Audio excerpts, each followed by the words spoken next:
Welcome everyone. अगला function जो हम लोग पढ़ने वाले हैं वो कहलाता है एक्सपोनेंशियल फंक्शन। ये होता है y is equals to F X equals to A की power x, where a is some constant या नंबर, और मान के चलिए थोड़ी देर के लिए कि a इज़ ग्रेटर देन 1, है ना। ठीक है, तो इसका ग्राफ कैसा बनेगा। x तो कुछ भी डालिए, डोमेन इसका r होगा, कोई दिक्कत नहीं है, कहीं पे कोई दिक्कत नहीं देगा। आप जीरो से इन्फिनिटी माइनस से इन्फिनिटी वैल्यू डालते जाइए, आपका आउटपुट वो देता रहेगा। अब हम इसको मेन इसका ग्राफ बनाना है, तो इसका ग्राफ बना लीजिए एक बार। x इक्वल्स टू 0 पे इसकी वैल्यू क्या होगी 1, तो इसका ग्राफ कुछ ऐसा बनेगा।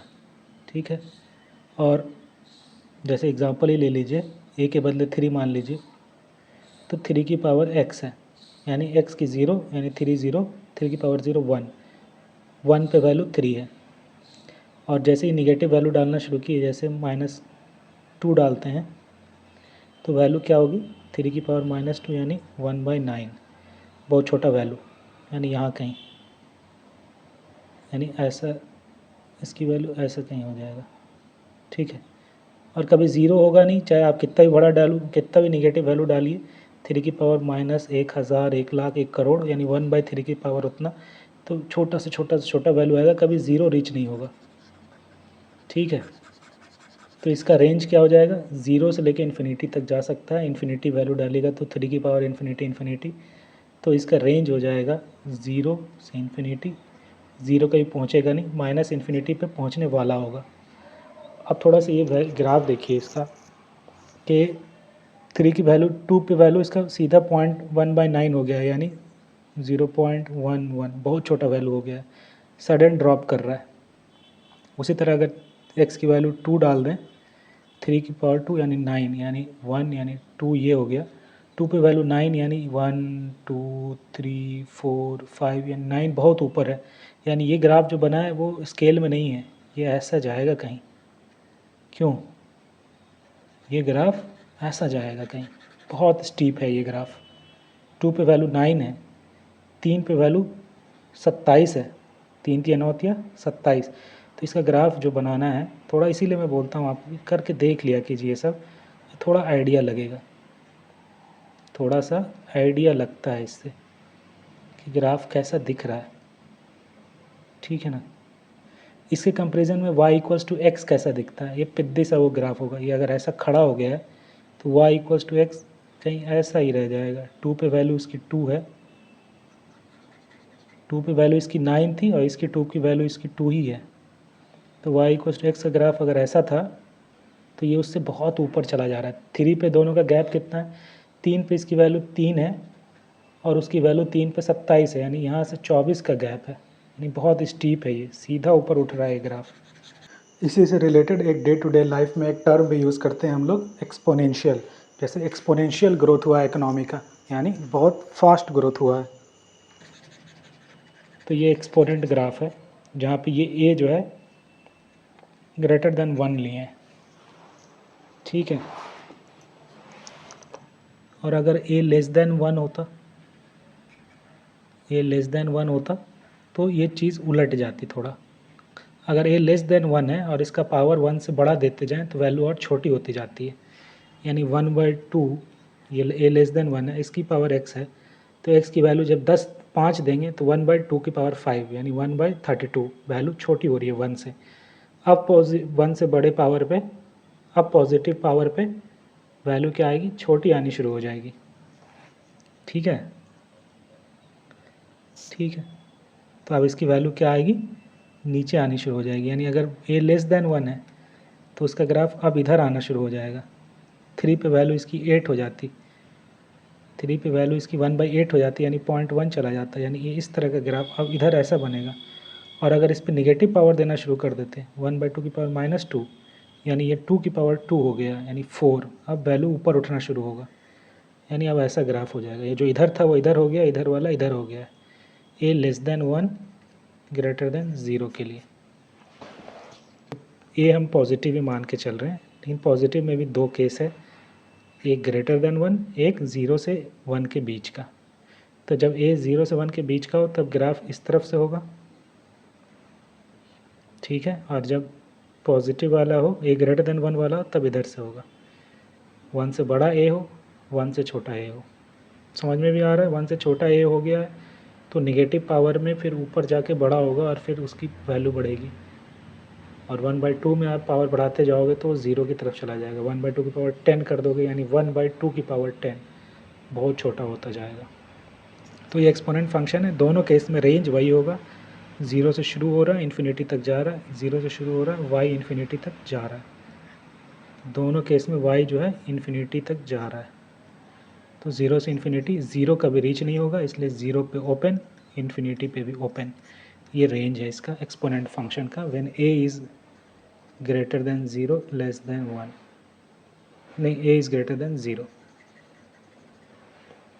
इक्वल्स टू 0 पे तो फंक्शन कांस्टेंट हो जाएगा 0। उसमें दो केस है, ए ग्रेटर 0 में less than 1, greater than 1, equals to 1 में अगेन एक कांस्टेंट फंक्शन हो जाएगा, 1 की पावर कुछ भी दीजिए 1 ही रहेगा, यानी ये फंक्शन, इससे अपने को मतलब नहीं है, इसलिए इक्वालिटी का बात नहीं कर रहे हैं हम लोग। Greater than 1 less than 1 equals to 1 में कांस्टेंट हो जाएगा फंक्शन। एक्सपोनेंशियल फंक्शन तो हम लोगों ने इंट्रोड्यूस कर दिया, जो था y is equals to F x, जो होगा a की पावर x। एक नंबर है जो ग्रेटर देन 0 है और a 1 है, नहीं होगा ऐसा हम लोग मानते हैं, नहीं तो ये कांस्टेंट फंक्शन होगा, लेकिन डोमेन के लिए उसमें रिस्ट्रिक्शन नहीं आएगा कोई। अपने को तो x से मतलब है डोमेन में, और x डोमेन इसका क्या होगा, डोमेन इसका हो जाएगा रियल नंबर r, और रेंज हो जाएगी इसकी 0 से इन्फिनिटी। ठीक है, इतनी चीज़ तो आपको समझ में आ गई, और इसका ग्राफ भी आप लोगों ने देख लिया कि अगर a ग्रेटर देन 1 है तो इसका ग्राफ ऐसा कुछ होगा, सीधा ऊपर उठे जाता है बहुत तेज़ी में, और ये y है और ये x है, ये 0 है। ये आपको समझ में आ गया है। लेकिन यहाँ पे a जो है ना, ये कांस्टेंट a, ये a निगेटिव नहीं होता है, ये नहीं होता है। क्यों? इसको जानने से पहले अपन पहले ये सोचें कि सपोज़ कीजिए a कुछ वैल्यू था, सपोज़ कीजिए 2 ही था, तो 2 की पावर 1 तो अपने को समझ में आता है 2 है, 2 की पावर 2 भी समझ में आता है, 2 को 2 बार मल्टीप्लाई करो 4 है। उसी तरह अगर कोई भी इंटीजर नंबर हो, पॉजिटिव या निगेटिव, -3 हो तो 1/2 की पावर 3 यानी 1/8 है। ये सब तो अपने को आसानी से समझ में आ रहा है। लेकिन वहीं अगर सपोज़ कीजिए 2 की पावर 2.4 दिया हुआ, इसका मतलब क्या है? ठीक है, 2 को 2.4 बार क्या करना है इसमें? तो ये एक्चुअली इसको फ्रैक्शन में लिख सकते हैं, 2.4 इज़ नथिंग बट 24/10 यानी 12/5, यानी 2 की पावर 12 का 1/5 रूट, यानी 2 का पावर 12 निकालिए, फिर एक ऐसा नंबर ढूंढिए जिसको 5 बार मल्टीप्लाई करें तो 2 की पावर 12 आ जाए, यानी 2.4 भी समझ में आ रहा है कि क्या होगा। यानी कोई भी राशनल नंबर 2 की पावर p/q के फॉर्म का हो तो ये तो इवैल्यूएट हो जाएगा, समझ में भी आ रहा है कैसे होगा। 2 की पावर p लो, फिर 1/qth रूट उसका निकाल दो। लेकिन सपोज़ कीजिए कोई 2 की पावर कुछ इर्रेशनल नंबर दिया हुआ है, यानी 2 की पावर सपोज़ कीजिए √2 दिया हुआ है।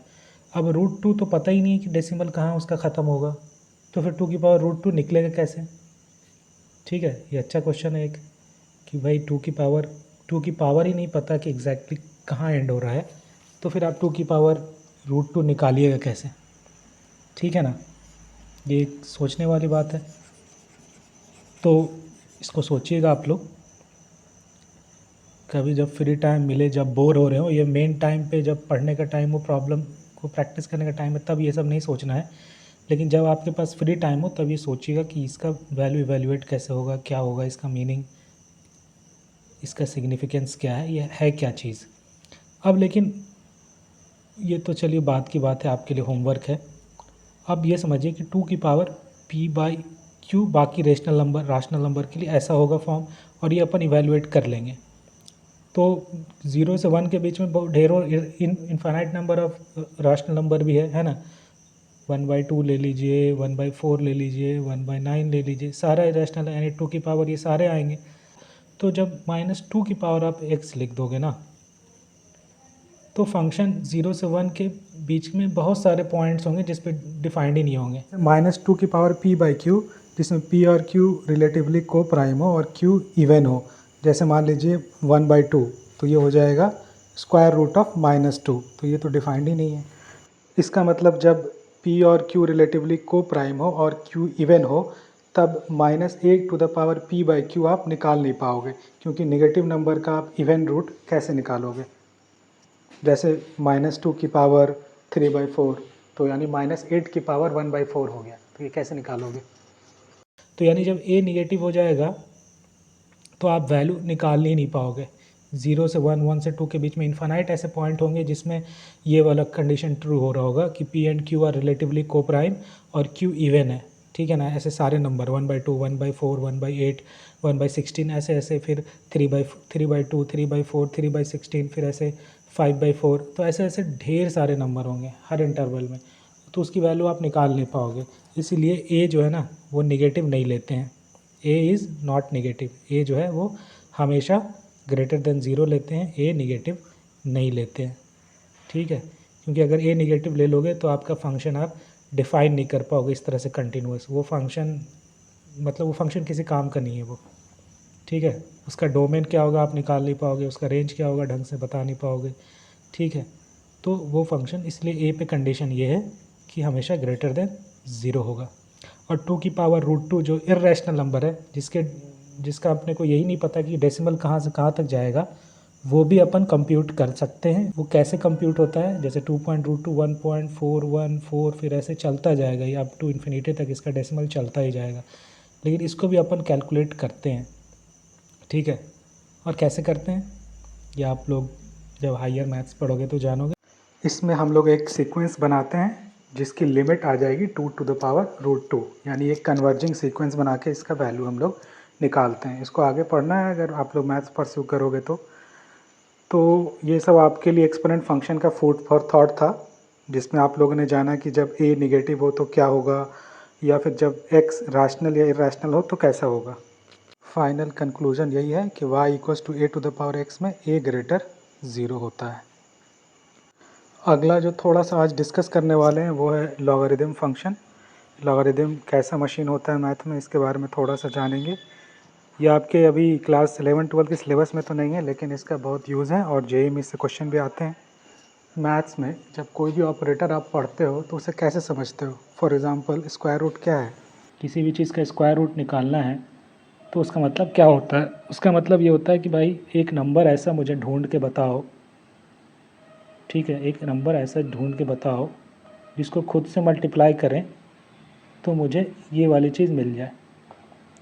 ये वाली चीज़ जो स्क्वायर रूट के अंदर है, तो वो नंबर मुझे बताओ जिसको अगर खुद से ही मल्टीप्लाई कर दें तो ये वाली चीज़ मिल जाए, तो वो नंबर मेरा वैल्यू होगा, यानी इसका वैल्यू हो जाएगा ये। अगर ये इंटू ये था तो वैल्यू होगा ये। स्क्वायर रूट का मतलब यही होता है, ऐसे ही समझते हैं हम लोग कि वो नंबर मुझे ढूंढ के बताओ जिसको खुद से मल्टीप्लाई करने से स्क्वायर रूट के अंदर वाली चीज़ आ जाए। तो लोगारिदम का मतलब क्या होता है।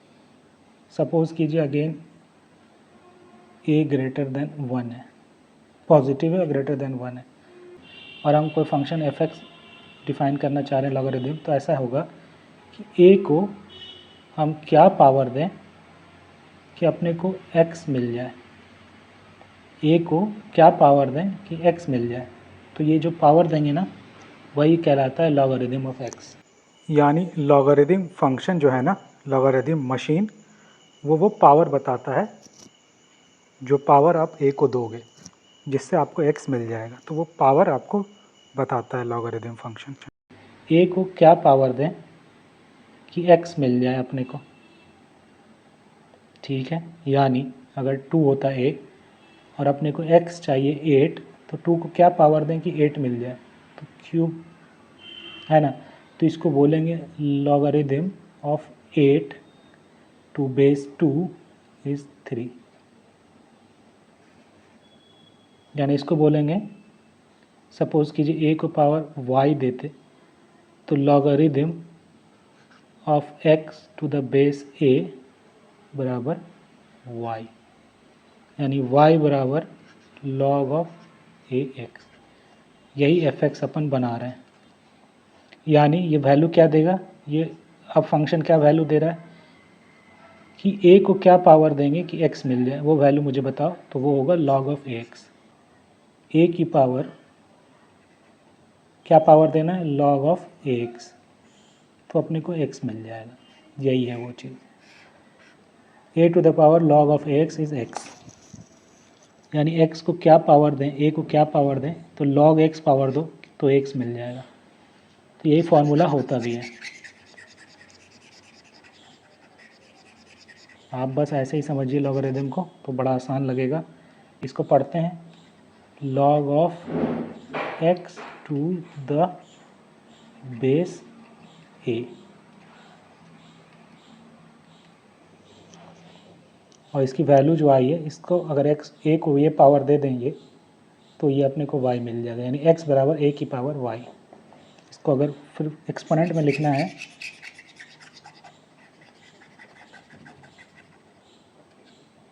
इसको एक्सपोनेंट में लिखना है तो x बराबर a की पावर y, x बराबर a की पावर y, यानी जो पूरा y आया है a को वही पावर देना है y का, तो x मिल जाएगा, यानी y बराबर log of a, log of x to the base a, यानी x बराबर a की पावर y, x बराबर a की पावर y, यानी a को y पावर दो तो x मिल जाएगा। तो y क्या है, log ऑफ ax। यही होता है लॉगरिदमिक फंक्शन। समझ में आ रहा है? और यही डिफिनेशन का यूज़ करके आप लॉग के सारे प्रॉपर्टीज़ आप डिराइव कर सकते हो। लॉगरिदम हम लोग पूरे डिटेल में अगले लेक्चर में पढ़ेंगे। तो आज के लिए इतना ही। Thank you.